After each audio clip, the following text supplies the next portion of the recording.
আগামী 13ই মে বুধবার পড়েছে অপরা একাদশী। আপনি অপরা একাদশীর মতো শুভ দিনে উপবাস পালন করতে পারেন বা না করেন, ব্রত পালন করেন বা না করেন, যে কোনো মন্দিরে গিয়ে পুজো দিয়ে আসতে পারেন বা না পারেন, ভুল করেও খাবেন না এই 3টি সবজি, যা আমাদের সংসারে বাস্তু সমস্যা তৈরি করতে পারে।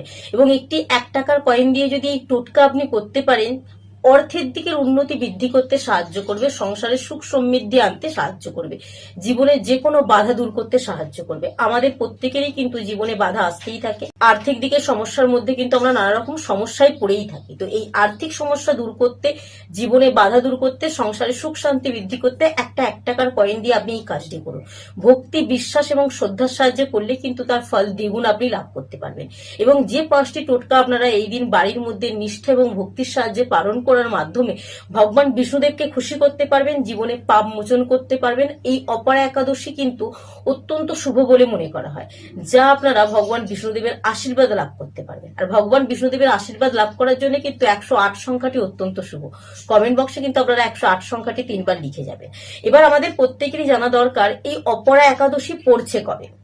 13ই মে বুধবার দিন আমরা এর উপবাস বা ব্রত পালন করব ঠিকই, তবে কিন্তু 12ই মে মঙ্গলবার দিন দুপুর 2:52 এই একাদশীর শুভ তিথি শুরু হচ্ছে।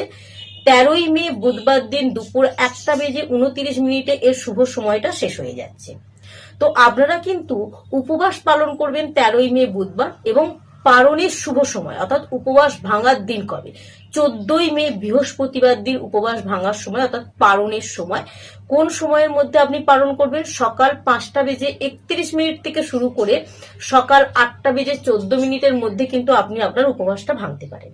এই শুভ সময়ের মধ্যে উপবাস ভাঙলে কিন্তু, অর্থাৎ এই শুভ সময়ের মধ্যে পালন করলে কিন্তু আমরা যে 13ই মে উপবাসটা পালন করলাম তার সম্পূর্ণ শুভ ফল কিন্তু আমাদের জীবনে আসতে বাধ্য। তবে পুজো দেওয়ার শুভ সময় আছে। 13ই মে বুধবার দিন ব্রহ্ম মুহূর্তে বা অমৃতকাল যাকে বলে, এই মুহূর্তে যদি আপনারা যে কোনো ভগবান বিষ্ণুদেবের মন্দিরে গিয়ে বা বাড়িতে স্নান সম্পন্ন করার পর পুজো করতে পারেন, অত্যন্ত শুভ। তবে স্নানের জলে একটি জিনিস মিশিয়ে আপনারা স্নান করতে ভুলবেন না। যখন আপনারা এই দিন ঠাকুর ঘর পরিষ্কার করবেন, ঠাকুর ঘর মোছার জলে এই একটি জিনিস দিয়ে যদি ঠাকুর ঘর মুছতে পারেন, ভগবান বিষ্ণুদেবের আশীর্বাদ কিন্তু আমরা সকলেই লাভ করতে পারবো। তো চলুন, কোন সবজি খাবেন না, কোন 5টি টোটকা পালনের মাধ্যমে জীবনে নানা রকম সমস্যা থেকে মুক্তি পেতে পারবেন, এবং একটি 1 টাকার কয়েন দিয়ে কোন টোটকা আপনার জীবনে নানা রকম সমস্যা থেকে আপনাকে মুক্তি করতে পারে, সেই আলোচনায় কিন্তু আজকে আমি ভিডিওটির মাধ্যমে আলোচনা করব। ভিডিওটি কিন্তু এতটুকু সরিয়ে দেখবেন না, স্কিপ করে দেখবেন না, সম্পূর্ণ দেখার অনুরোধ রইল। কারণ সম্পূর্ণ দেখার মাধ্যমেই কিন্তু আপনারা প্রতিটা কথা জানতে পারবেন এবং নিয়মগুলো পালন করতে পারবেন। অপরা একাদশীর মতো শুভ দিনে স্নানের জলে যদি 3টি বস্তু মিশিয়ে স্নান করতে পারেন, আমরা দীর্ঘায়ু লাভ করতে পারবো, আমাদের স্বাস্থ্য কিন্তু ভালো থাকবে, উন্নতির পথ অর্থাৎ আর্থিক দিকের উন্নতির পথ খুলে যাবে, সৌভাগ্য বৃদ্ধি পাবে, এবং ভগবান বিষ্ণুদেবের আশীর্বাদে কিন্তু আমরা আমাদের শরীরকে পবিত্র রাখতে পারবো। স্নানের জলে কিছুটা পরিমাণ কাঁচা দুধ, 3টি তুলসী পত্র এবং তার সাথে কিন্তু 1 চিমটে গুঁড়ো হলুদ অবশ্যই মিশিয়ে যদি আপনারা ব্রহ্ম মুহূর্তে ঘুম থেকে উঠে স্নান সম্পন্ন করতে পারেন, অত্যন্ত শুভ বলে মনে করা হয়। আপনি যদি এই দিন আপনার বাড়ির ঠাকুর ঘর পরিষ্কার করেন, অর্থাৎ ঠাকুর ঘর মোছার জলে কিছুটা পরিমাণ কর্পূরের গুঁড়ো, যা আপনার পরিবেশকে অর্থাৎ আপনার আশেপাশে বা আপনার বাড়ির মধ্যে যে পরিবেশ তার বাতাসকে শুদ্ধ রাখবে, এই কর্পূরের গুঁড়োর সাথে অবশ্যই কিন্তু কিছুটা পরিমাণ গোবর মিশিয়ে দিতে পারেন।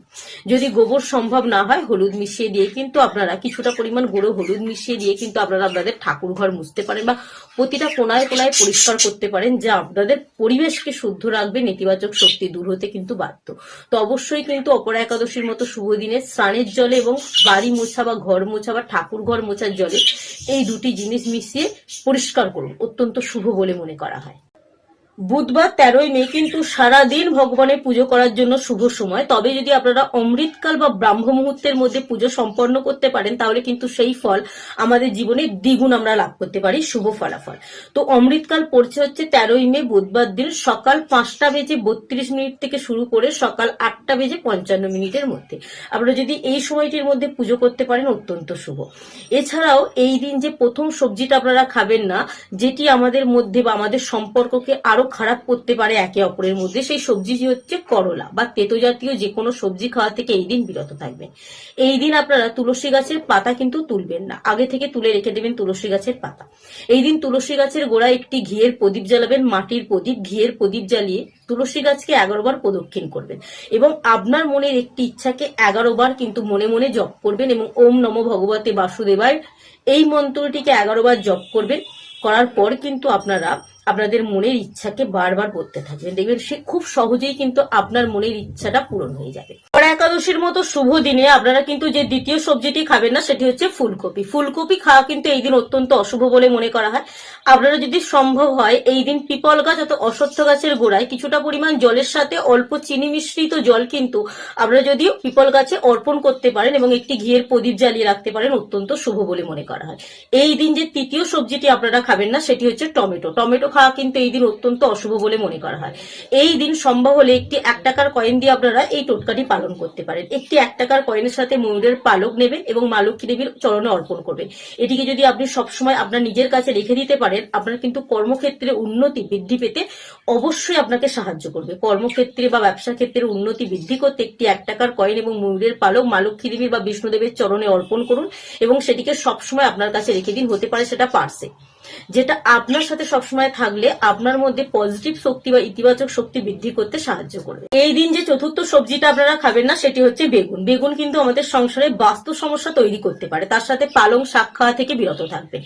এবং মনে রাখবেন এই দিন যদি আপনারা একটি 1 টাকার কয়েনকে তুলসী গাছের গোড়ায় রেখে দিতে পারেন, যখন ভগবান বিষ্ণুদেবের পুজো করবেন অথবা ভগবান বিষ্ণুদেবের চরণে অর্পণ করুন এবং একটি ঘিয়ের প্রদীপ জ্বালান, তারপর কিন্তু আপনি আপনার মনের ইচ্ছা প্রকাশ করুন। প্রকাশ করার পর পুজো সম্পন্ন হওয়ার পর সেই 1 টাকার কয়েনটিকে আপনারা হলুদ কাপড়ে মুড়িয়ে আপনার আলমারিতে বা অর্থ রাখার স্থানে রেখে দিন। দেখবেন অর্থের দিকের উন্নতি যেমন বৃদ্ধি পাবে তেমন কিন্তু সংসারের সুখ শান্তি বৃদ্ধি পেতে বাধ্য। এই দিন যদি আপনারা ভগবান বিষ্ণুদেবের যখন পুজো করবেন অমৃতকালে বা ব্রাহ্ম মুহূর্তে, অবশ্যই কিন্তু হলুদ রঙের ফুল, হলুদ রঙের মিষ্টি নিবেদন করবেন এবং নিজের কপালে একটি হলুদের টিকা লাগাবেন। যদি লাগাতে পারেন আপনার মধ্যে অতিরিক্ত পরিমাণে পজিটিভ শক্তি অর্থাৎ ইতিবাচক শক্তি প্রবেশ করতে বাধ্য।